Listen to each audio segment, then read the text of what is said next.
นี้ที่ออกมาเปิดใจหาครูบ่หาผู้หาคนลมแหน่เพราะว่าบ่มีคนคุยบ่มีคนลมเลย โอ้มีสักคนเลยบ่ บ่ อืมถามว่าเพื่อจะปูงามคือว่าบ่มีคนโดคนลมเนาะแต่ในใจน้องอยากล่มดินซื่อๆบ่หรือว่าอยากล่มแบบเป็นแบบถือเป็นทานแบบ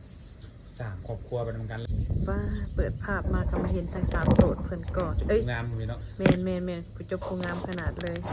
ก่อนอื่นทางเฮาเข้าไปทักทายผู้สาวโสดก่อนโดยสบายดีน้อง ส ล่ะ บายดี โดยสบายดี โดยสบายดีเนาะก่อนอื่นทางสาวเองก็สิขออนุญาตถามชื่อเสียงในงามของทางน้องเพิ่นก่อนชื่อว่าจังไดน้องล่ะ ชื่อน้องไอ ชื่อน้องไอ้ โดย อายุจักปี อายุ18อายุ18ปีเป็นผู้สาวแบบว่าง ามเลยเนาะ อกอวบ แม่น อืม ๆกับช่วงวันไว้หนาวๆนี่แม่นบ่ แมน เข้าได้เลยเนาะนี่ แมนขันยำฮ้อนถือว่าโอเคเลย มันอาจจะมีพัดลมสวยอยู่เนาะ เป็นยำยังกะโอเคบัดทุกอย่างเลยเนาะ โดย อืม เซลทั้งน้องกันนั่นแหละ แมนเราสิให้ก็จะเป็นอื่นจ้ะไปว่าเราได้ซะ กะเซลทั้งหลายพอดีพอได้ยิ้มน้องหลานเนาะ โดย ได้เป็นจังได๋ซั่นบัดนี้ที่ออกมาเปิดใจหาครูบ่ หาผู้หาคนลมแหน่เพราะว่าบ่มีคนคุยบ่มีคนลมเลย โอ้มีสักคนเลยบ่ บ่ อืมถามว่าเพื่อจะปูงามคือว่าบ่มีคนโลคนลมเนาะแต่ในใจน้องอยากล่มดินซื่อๆบ่หรือว่าอยากล่มแบบเป็นแบบถือเป็นทานแบบสร้างครอบครัวไปนำกันเลยบ่ซะ ลมแบ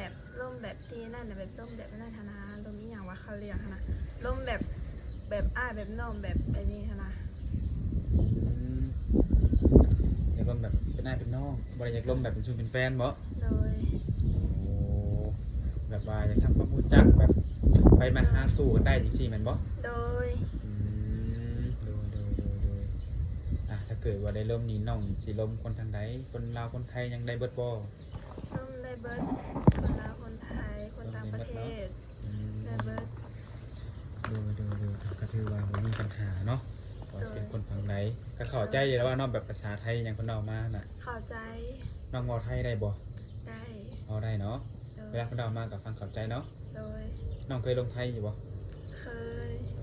ลงไปยังไทย ลงไปอยู่น้ำนาสาว ไปเฮ็ดงานบ่หรือไปเที่ยว ไปเที่ยวหลังสงกรานต์นี่ก็สิไป เอาหลังสงกรานต์นี่สิไปอีก โดย ย่านเราไปช่วงสงกรานต์หรือบ่ไปบ่ซั่นน่ะ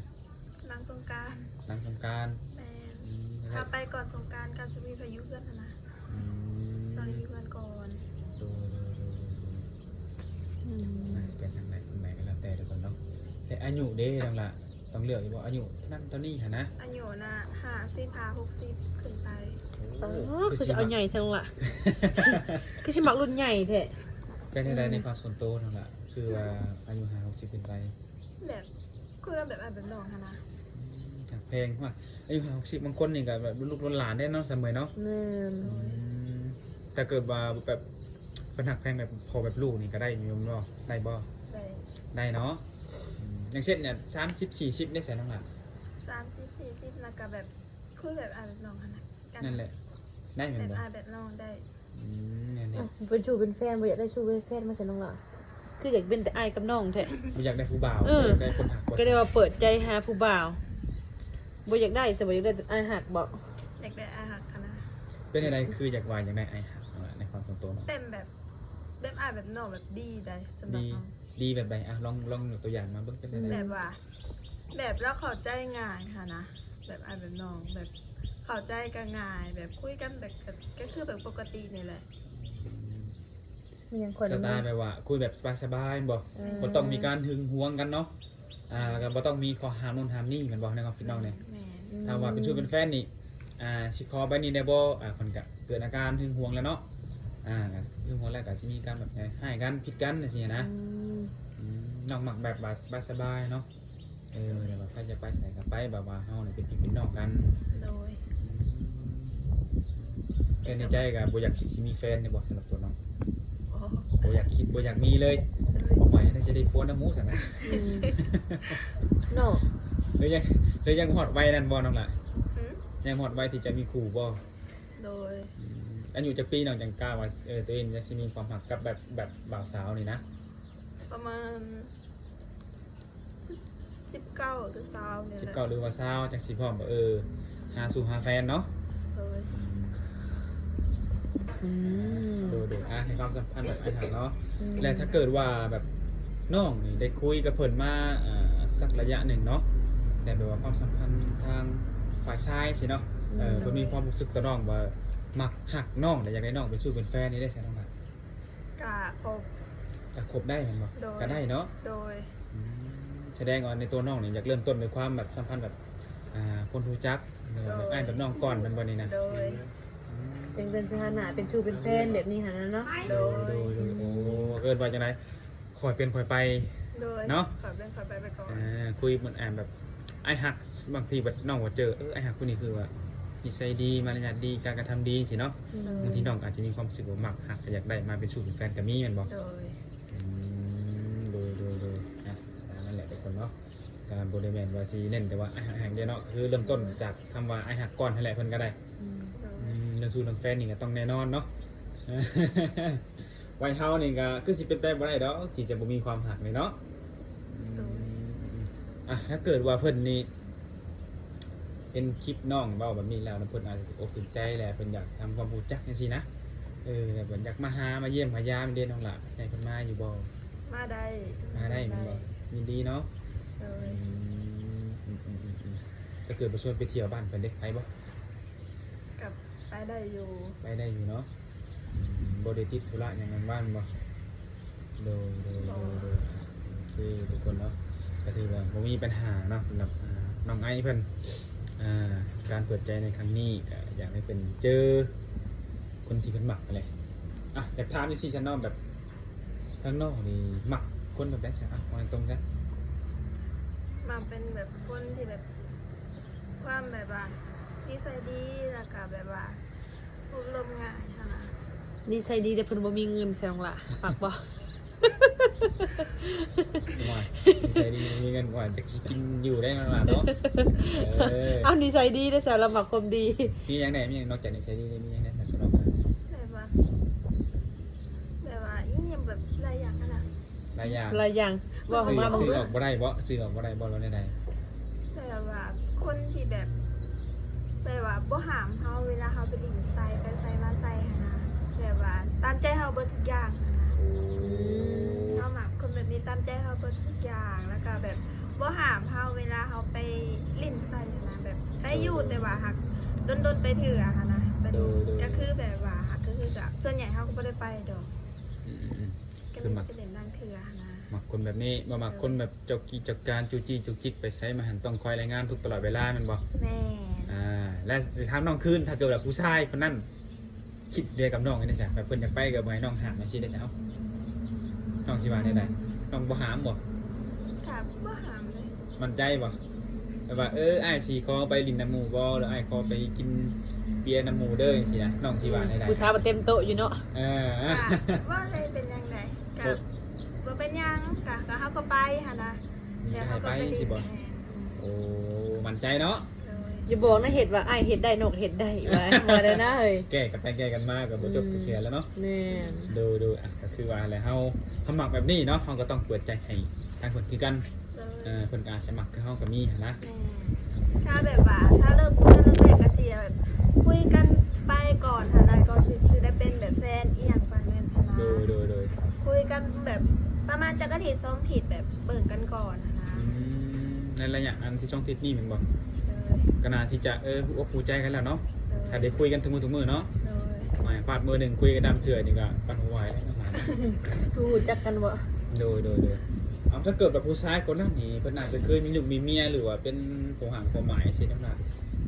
คุยได้บ่ ก็โอเคคุยได้ คุยได้เนาะบ่ติดแม่นบ่คือน้องนี่บ่เคยมีครอบครัวเนาะ โดย แต่ว่าน้องก็บ่มีปัญหาเนาะในส่วนนี้ โดย โอ้ ก็มีปัญหาอย่างคุยได้ บ่มีปัญหาหยังพร้อมคุยได้เสมอเนาะ โดย ขอเพียงแต่ภายใส่เพิ่นเว้านำ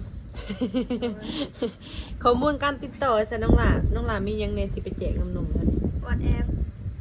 ไลน์จะมีบ่ บ่มีเฮาบ่ได้ตั้ง บ่มีไลน์ โอ้มีแต่ WhatsApp อย่างเดียว โดยเฮ ราะว่าเขาตั้งแล้วสุนั่นแหละมันโดนปิดเองมันเลยเพื่อนเลยก็ตั้งบ่ได้ อืม เลยก็ตั้งแต่ WhatsApp โดย เบอร์โทรได้มีบ่เบอร์โทรเอ้า อืม โทรเข้าได้บ่ ได้ เพราะว่าสวนไลน์แล้วมันจะมีไลน์แม่นไลน์แต่สวนไลน์เด้อ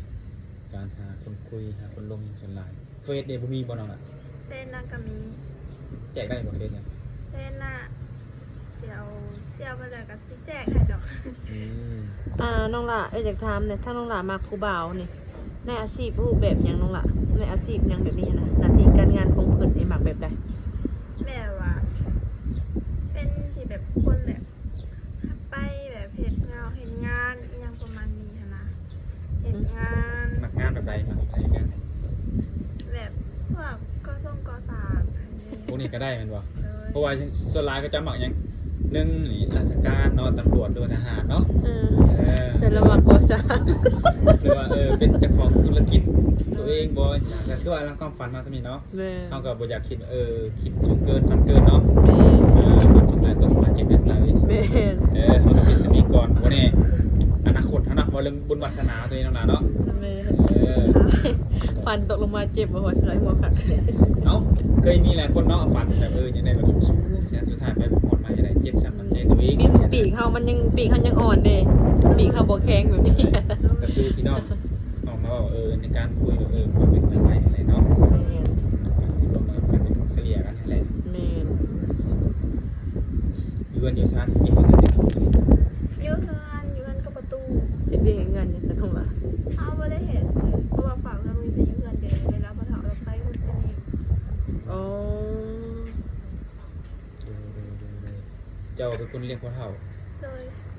คนเดียวเลยเวียกงานเฮือนชั้นในเฮ็ดเป็นเบิร์ดบ่ ของกับข้าวที่เฮาก็เฮ็ดเป็นแต่บางอย่างเฮ็ดบ่เป็น เห็นบ่เป็นเห็นได้ซื้อมาแล้วทิ่ม แต่พวกหมูเนี่ยเฮาก็สิพัดหั้นนะ โอ้ คันเป็นประเภทหมูยังนี่สิพัดเอา ก็คือเขาหมายว่าเฮ็ดได้ตามที่แบบเฮาถนัดเนาะ อืม เฮ็ดได้ของที่เฮาเป็นนั่นแหละ โยไปเฮ็ด มั ขึ้น นชื่อมาเฮ็ดเป็นสิถิ่มเนาะเฮ็ดมีนู่นอื่นเนาะเฮ็ดเป็นที่เฮาเป็นนั่นแหละทั้งหลาย โยยันว่ายันว่า เช่นเนาะซื้อหมูซื้อไก่มากกับมันพัดได้อยู่แล้วนะเนาะทำได้เบิด บ่อยากกินผัดเลยจ้ะเมื่อจะกินเลยโยทางน้องเลยว่าน้องหลานจะเป็น มี บ้า สัตว์เลี้ยงบ่อยู่เรือน มีอยู่ พวกเป็ดพวกไก่พวกงัวนี่มีบ่ อย่ามีกับกี้ เดี๋ยวเลี้ยงขี้เกียจก็ว่าบ่ได้นะ บ่ได้เลี้ยงแต่มันใหม่ เป็นของน้องเองบ่ โดย โดยความฝันของน้องถ้าอยากมีสิ่งใดสิ่งหนึ่งน้องอยากมีหยัง เอาพันข้างนอกหั่นเด้อบ่หลาย โดย หลายแต่ว่ายิ่งใหญ่อลังการบ่ มีดินของเป็นตัวเอง มีบ้านของเป็นตัวเองนะแค่นี้แหละ แบบผู้เอื่อยเลยน้องหลานความฝันนี่ มันยังบ่หลายหรอกก็แค่นี้แหละ แต่ว่าในส่วนนี้นี่อาจจะได้อาจจะเป็นของผู้ชายเพิ่นมีให้น้องจังซี่นะและเพิ่นอยากได้น้องนี่แบบ